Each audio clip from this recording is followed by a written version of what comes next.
Chișinăul este un oraș extrem de atractiv pentru investiții, dar în ce zonă merită să investești cu adevărat?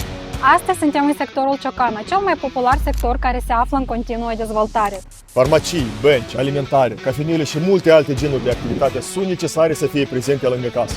Comoditatea și confortul sunt aspecte necesare pentru orice consumator. Aici, pe strada Milescu Spătaru, se dezvoltă un sector nou, cu foarte multe complexe locative noi, spital privat și hipermarket vestit, care în curând se va deschide. Lead Capital vă propune o oportunitate unică să investiți în spații comerciale în această zonă. Aici avem spații comerciale între 130 și 900 de metri pătrați, la prima linie în acest complex rezidențial care practic deja se finalizează. Investiții sigure în regiunea cu cea mai intensă dezvoltare. Suprafețe comode, cu vitralii mari și vizibilitate maximă. Pe măsură ce zona se dezvoltă, cresc și prețurile la imobiliare. Acum este momentul potrivit pentru a investi. Nu ezitați să ne contactați!